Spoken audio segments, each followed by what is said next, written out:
If you're getting ready to retire or already retired, selling these 5 things can really improve your retirement and increase your peace of mind and confidence moving into this next stage. This will be different than anything else you've seen because most retirement advice focuses on what to buy or how much to save. But after 16 years of helping people retire, I've learned that one of the secrets isn't about accumulating more. It's about strategically letting go of the right things at the right time. And over those 16 years, I've seen there's 2 types of retirees. First, they're thinking, am I ready to retire? And do I have enough? If that's you, this video can help increase your confidence.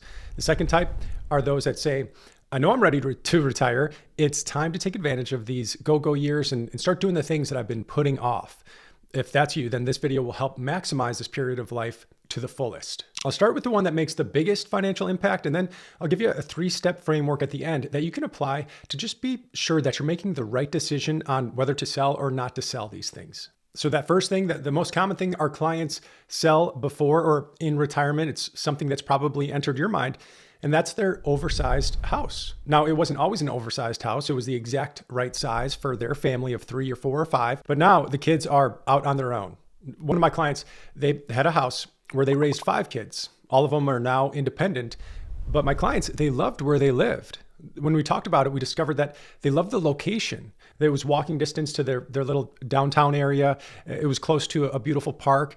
But one thing they didn't like anymore was those cold Illinois winters. They always thought about being snowbirds. So what they decided to do was sell their oversized house and then use the equity to buy a condo in the exact same location where they were now, just for the summer. And the rest of the time, they lived in a warmer climate during the winter. And they never regretted this. It made a massive difference in their financial life too. They freed up $200,000 of equity, and they also cut their annual expenses by $15,000 in maintenance and utilities. And they also gained freedom on where to live when they wanted to. But more importantly, they stopped being house managers, and then they focused on being life managers. The second thing is the next biggest thing that has a financial impact on a lot of retirees' lives. And this is the one that's going to get me into some hot water, maybe. And it's actually not selling something, but it's considering to stop doing something or doing less of. And that is financially supporting your adult children at the expense of your own retirement security. This is the hardest one because it goes against our parental instinct that we have. But here's the reality. If you're 60 years old, you likely have less than 1,000 weeks of healthy, active time remaining. Your adult children, though, they've got decades to build their wealth and recover from mistakes or make mistakes and then create their own security. I had clients who delayed their own retirement by 3 years to help their daughter buy a house, which was a good thing. They wanted to do it, but those were 3 years of their prime retirement years. Meanwhile, their daughter could have gotten a conventional mortgage or built equity over time and then learned financial responsibility. The parents, they can never get those years back, but your children, there's loans available for the houses or cars or education, but really there's no loans available for retirement. Now, if you can afford to help your kids, by all means, do it as long as it's not harming them in any way, but don't sacrifice your limited time remaining for the problems that your children can learn to solve themselves. The third thing we see retirees let go of is expensive toys that have become expensive burdens in retirement. And I'm talking about things like the boat, the RVs, or classic cars. I actually had a client, Tom, his passion while he was working was restoring classic cars. And over the last 20 years, he built up this great collection of 5 beautiful vehicles, each one restored to perfection. And Tom, he really loved these cars. They represented years of this weekend work and late nights in the garage. And he got the satisfaction of bringing something back to life with his own hands. But here's what happened as Tom approached retirement. These 5 cars, they were actually costing him about $8,000 a year in storage fees alone, and insurance and occasional maintenance and registration and things like that. He was looking at over $12,000 annually just to own these cars that he drove maybe 6 times per year. And the rest of the time they were sitting in storage. Now, when Tom and his wife came in and sat down and they were evaluating their retirement budget, she gently pointed out the math and said, honey, it seems like we're spending $2,000 each time you drive one of these cars. Since he was driving them not many times throughout the year, it was a $2,000 cost when he would. And Tom's first reaction was, absolutely not. I'm not going to sell these cars. These aren't just cars, they're my life's work. And I understood that completely. These weren't just vehicles to Tom, they were a piece of his identity. tangible proof of his craftsmanship and his dedication. But over the next year, something interesting happened. Tom found himself going to the storage unit less and less, and the cars just sat there, beautiful, but unused.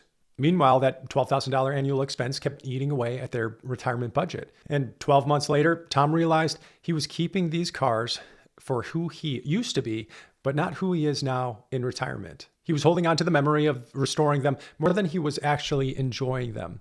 And here's what Tom decided to do.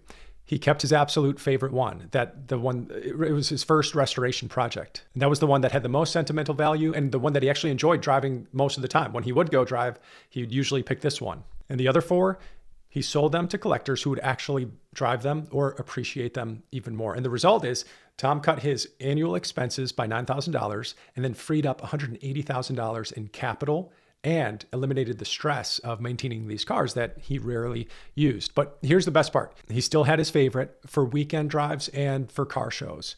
And it was like he kept the joy without the burden. He went from being a car collector to being a car enthusiast again. And the lesson here isn't that you should sell everything that you love. We don't want to do that, but it's that sometimes keeping everything prevents you from truly enjoying anything. Tom's story shows us that letting go of some things can actually help us appreciate what we have even more. Before I get to the next two, let me know if this is helpful so far by clicking the like button, or let me know in the comments if you've got another example of something that you freed up, either sold or just freed up time or mental space, something that helped you in retirement. Sometimes those comments can be helpful to others who are reading them too.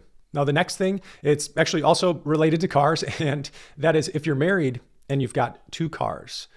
When you're not commuting anymore in retirement, do you really need multiple vehicles sitting in your garage, depreciating and costing you insurance and registration and maintenance? I know a couple who had two cars and they did a test. They first calculated the true cost of insurance and maintenance and registration. One of them was costing $3,000 for this one. And what they did is they pretended that they only had one car for a 2-month period just to test it out and see what it was like.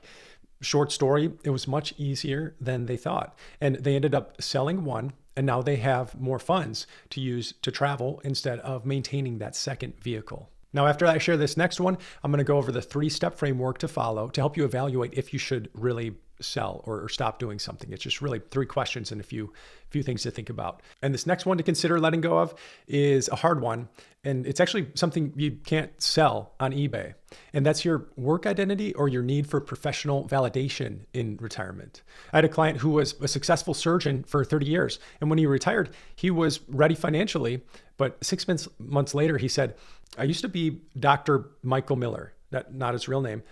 But in retirement, now I'm just Michael Miller, and he was missing that doctor piece. So he started volunteering at a free clinic, really just for the need to feel like that Dr. Michael again.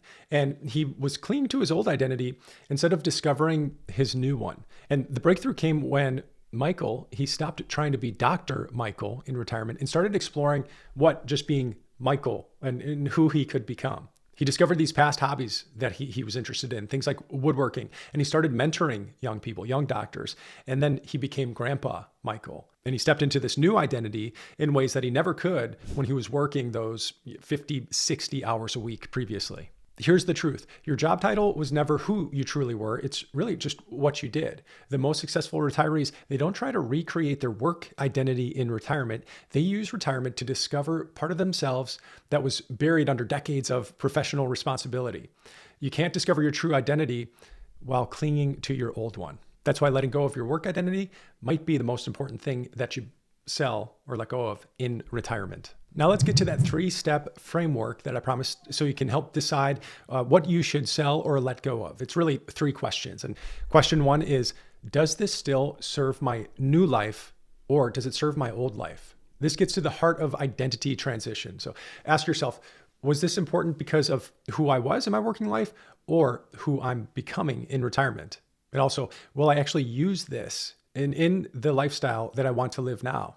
And then also, am I keeping this out of habit or because it genuinely adds value to my retirement? The second question is, what's this really costing me and what's it worth? So look at the total cost of ownership, right? The direct costs like for cars, insurance, maintenance, storage, utilities for the house or property taxes for the house or second house. And then Also, opportunity cost. What else could that money do for my retirement goals? And then there's also energy costs, time or stress or mental bandwidth that's required. And then space costs. Is this preventing me from living where or how I want to live? And then question 3 is, if I let this go, what becomes possible? So that shifts from scarcity thinking to abundance thinking. What experiences could be freed up with those funds, or what stress could be eliminated, and what new opportunities could open up? Also, how would simplifying this area of my life feel? So those are some things to think about. And then here's a practical tip, which is just the 90-day test, kind of like that one with the couple that pretended like they only had one car. And it's, before making any permanent decisions or selling something, try living as if you've already done this, and try it for 60 to 90 days. If you're wondering if you should sell the RV or not, live like you didn't have it for 90 days. See what's missing. Or same thing with the car or with the second home. So imagine also that the money was already in your retirement account. See how that feels. Do you miss the thing, or do you feel relieved at all? Most of my clients are shocked by how freeing it feels to let go of some of these things that they thought they needed, but really they didn't. And also remember, retirement isn't about deprivation, it's about optimization. It's about making room for what matters the most by letting go of what no longer serves you. The happiest retirees that I work with aren't the ones that have the most stuff. They're the ones that learn the difference between what they own and then what owns them. Every item you keep requires a piece of your attention, your money, and your energy. And in retirement, those become your most precious resources. So don't waste them on things that made sense in your old life, but don't fit in your new one. If this video was helpful, give it a like so that hopefully more people can see it, and then check out this video to make your retirement even better. Take care.